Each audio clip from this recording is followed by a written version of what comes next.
Assalamualaikum warahmatullahi wabarakatuh. Para ikhwatillah yang dirahmati Allah, para soimin dan soimah yang dimuliakan Allah Subhanahu wa taala. Kembali di channel saya, di channel Ahmad Syamsuri. Kali ini saya melanjutkan perihal tentang mandi wajib yang lalu ya. Sekarang kita lanjutkan. Sekarang alhamdulillah kita telah memasuki malam ke-26 di bulan suci Ramadan. Insya Allah tinggal 3 atau 4 hari lagi kita ditinggalkan oleh bulan suci Ramadan ya. Mudah-mudahan segala amal ibadah kita ini di bulan suci Ramadan, baik yang ibadah itu sifatnya yang wajib maupun sunnah, dikabul dan selalu diterima oleh Allah Subhanahu wa taala. Dan nanti pada saat Idul Fitri kita kembali suci seperti layaknya bayi yang baru lahir ya, amin ya rabbal alamin. Baik, kita lanjutkan ya dari perihal mandi wajib. Bismillahirrahmanirrahim. Qala al-musannif rahimahullah ta'ala wa nafa'na bihi bil ulumihi fid darin amin. Berkata Syekh Abu Suja, wa sunnatuhu khamsatu asya' at-tasmiyatu wa ghuslul yadaini qabla idkhalihimal ina'a wal wudu'u qablahu. Sunat-sunatnya mandi itu ada 5, yaitu membaca basmalah, bismillahirrahmanirrahim, membasuh kedua tangan sebelum dimasukkan ke dalam wadah air, dan berwudu sebelum mandi. Di dalam mandi janabah itu terdapat amalan-amalan yang disunahkan sebagaimana dalam wudu. Di antaranya ialah membaca basmalah atau bismillahirrahmanirrahim, dan membasuh tapak tangan, kedua telapak tangan sebelum dimasukkan ke dalam wadah air. Masalah ini sudah saya terangkan dengan jelas di dalam bab wudu. Mandi itu sama dengan wudu.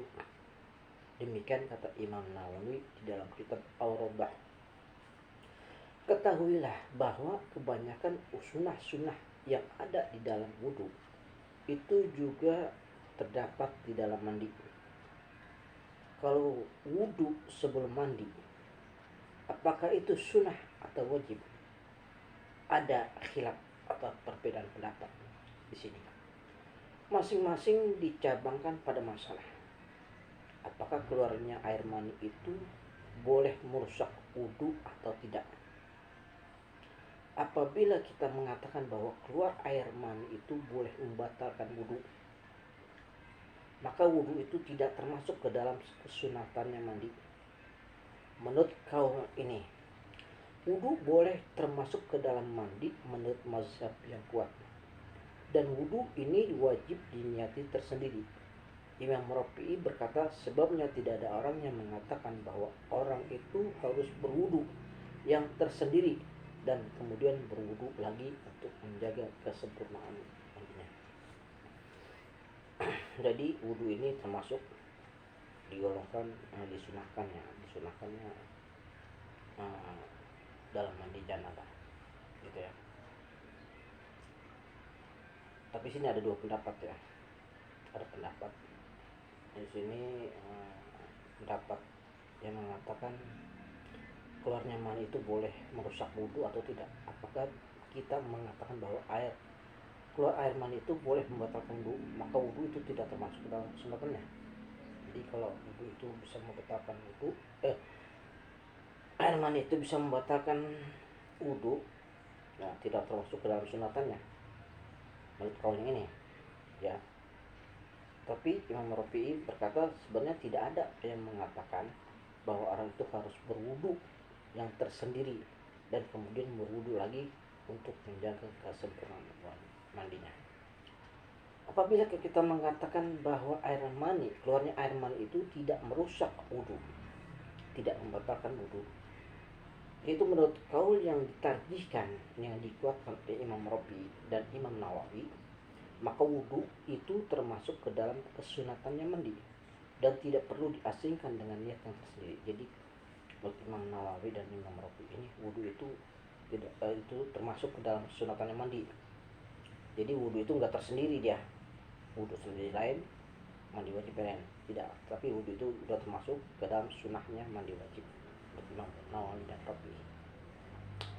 Kesunatan wudhu dapat diperbolehkan dengan mendahulukan wudhunya daripada mandinya, ataupun mengkemudiankannya, atau dengan mendahulukan sebagian dari wudhu itu dan mengakhirkan sebagiannya. Manakah yang lebih utama?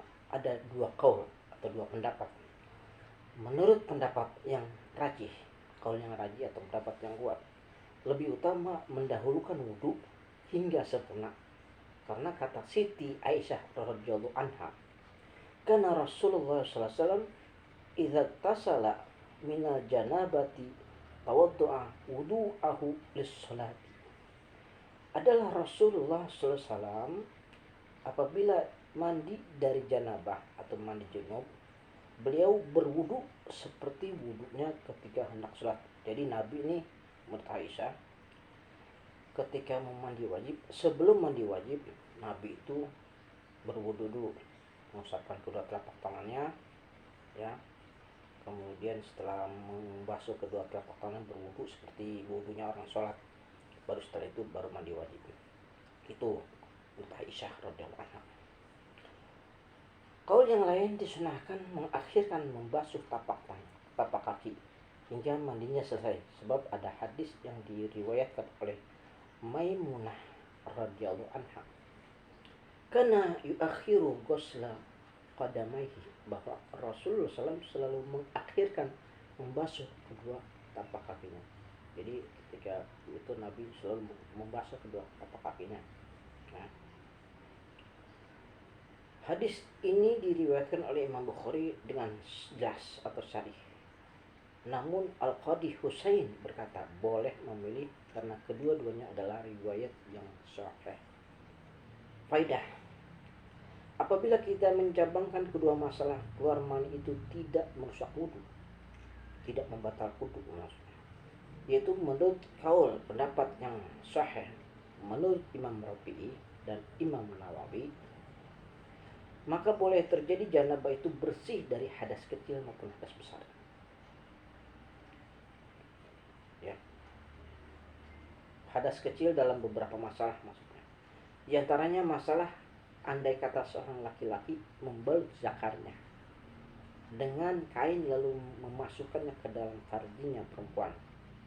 Di antaranya lagi ketika mani itu keluar, padahal dia sedang tidur dalam posisi pantatnya menetap di atas tanah. Demikian juga keluarnya air mani yang disebabkan oleh melihat atau membayang-bayangkan sesuatu karena kuatnya syahwat. Dan masalah andai kata orang itu memasukkan zakarnya ke dalam duburnya binatang atau duburnya laki-laki. Nauzubillah min dzalik. Semoga Allah menyelamatkan kita dari hal-hal tersebut. Wallahu a'lam bishawab. Kita lanjutkan, berkata Syekh Abu Syuja, wa imrarul yadi 'alal hasadi wal muwalatu wa taqdimul yumna 'alal yusra, dan menjalankan atau menggosok-gosokkan tangan di atas jasadnya dan berturut-turut dan mendahulukan yang kanan daripada yang kiri. Jadi kita menggosok-gosokkan badan nih, mandi wajah nama, kita gosokin badan kita, ya. Kanan dulu nih, kita gosokin sebelah kanan dulu, kita gosokin semuanya, ya. Paha kita sebelah kanan dulu, tangan kita semuanya, kepala, ping, terus sebelah kirinya. Setelah itu, ya, kanan dulu baru kiri, itu sunahkan. Di antara sunat-sunatnya mandi adalah menggosok-gosokkan badan agar kulitnya menjadi bersih, juga membasahi rambut dan meneliti anggota yang bengkok-bengkok dan yang berkeluk seperti dua telinga dan lipatan-lipatan pada perut. Itu semua perlu diteliti sebelum mencurahkan air di atas kepala. Hal itu perlu sekali dilakukan untuk menghindarkan israf atau berlebihan dalam penggunaan air, di samping lebih memantapkan sampainya air pada kulit. Itu tadi ya, kita mengguyurin kepala kita gosokin dulu badan kita nih, nah air ya, belakangan dulu kita gosokin, basuhin badan kita semua, baru sebelah kiri. Nah, di atas sunah-sunahnya mandi ialah berturut-turut dan mendahulukan yang kanan daripada yang kiri. Tadi sudah saya jelaskan. Sebab mandi janabah itu termasuk ibadah, jadi juga disunahkan berturut-turut dan mendahulukan yang kanan sebagaimana dalam wudhu. Ya seperti wudhu lah, sebelah kanan dulu baru kiri gitu kan. Di antara sunnah-sunnahnya mandi ialah memantapkan niat hingga selesainya mandi. Ya di antara sunnahnya itu niat, mantap sampai selesainya mandi. Memulai dari anggota wudhu, kemudian kepala, kemudian bagian badan yang sebelah kanan, lalu yang sebelah kiri, dan membasuhnya 3 kali seperti halnya dalam wudhu. Apabila orang itu mandi di sungai atau semisalnya, hendaklah ia menyelam 3 kali. Setiap kali selam supaya dia menggosok-gosokkan badannya. Jadi sunatnya itu selain sunatnya mandi itu adalah memantapkan niat hingga selesainya mandi, mulai dari anggota wudhu, kemudian kepala, bagian kanan, lalu kiri. Kalau seandainya dia menyebur ke kali, ya dia niatin dulu, saya niat mandi wajib untuk menghilangkan hadas besar karena Allah. Nyebur ke kali, blok, ya kan? Nyebur ke kali, ya 3 kali berturut ya, menyelam 3 kali, nimbul lagi 3 kali. Habis itu gosokin badannya ya. Itu kalau dia nyebur ke kali gitu kan, atau ke kolam, barangkali ke kolam renang, 3 kali nyelam, nimbul, bangun lagi, nimbul 3 kali. Disunahkannya seperti itu. Disunahkannya hendaknya airnya tidak kurang dari 1 syak, dan air wudhunya tidak kurang dari 1 mud. 1 mud sama dengan berat air sepertiga pound Baghdad. Menurut mazhab yang kuat, ada yang mengatakan 2 pound Baghdad 1 syak sama dengan 4 mud. Menurut Imam Maliki, 1 syak itu 4 mud ya. 4 mud. 4 mud. 1 mudnya itu seperti mencakupan 2 telapak tangan manusia dewasa, orang dewasa gitu.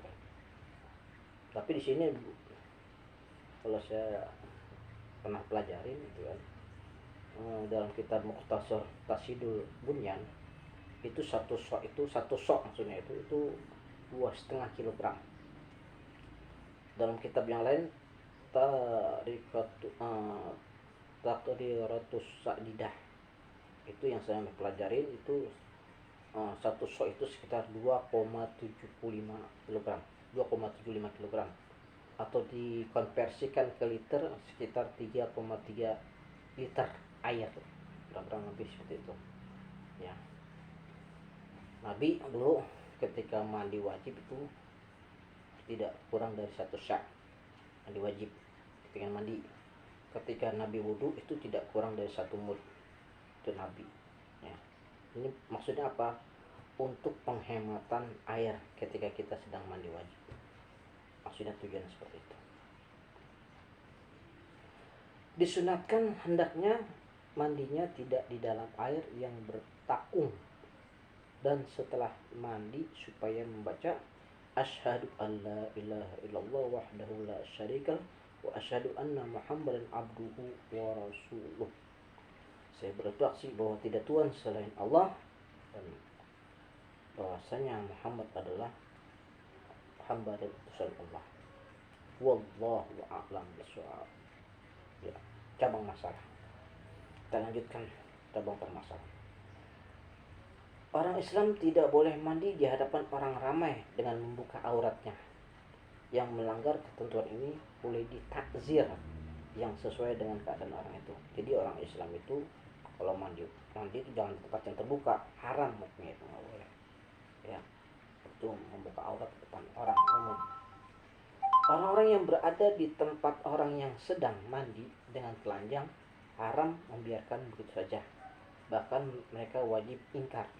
Apabila mereka sekalian mendiamkan diri, mereka semuanya berdosa dan boleh ditaksir. Ya. Boleh mandi dengan telanjang di tempat-tempat yang suci, yang sunyi, yang sepi. Akan tetapi yang lebih utama ialah memberi tabir. Tabir itu halangan, penghalang itu ke tembok gitu. Penghalang kayaknya. Atau hijab. Sebab Allah Ta'ala itu lebih berhak dimalui. Dan di dalamnya mata tidak wajib dibasuh dan juga tidak disunahkan. Dan juga tidak disunahkan memperbarui mandi menurut kaul yang rajih, pendapat yang kuat. Lain halnya dengan wudhu, sebab di dalam wudhu disunahkan memperbarui. Wallahu a'lam bishawab. Demikianlah kelanjutan daripada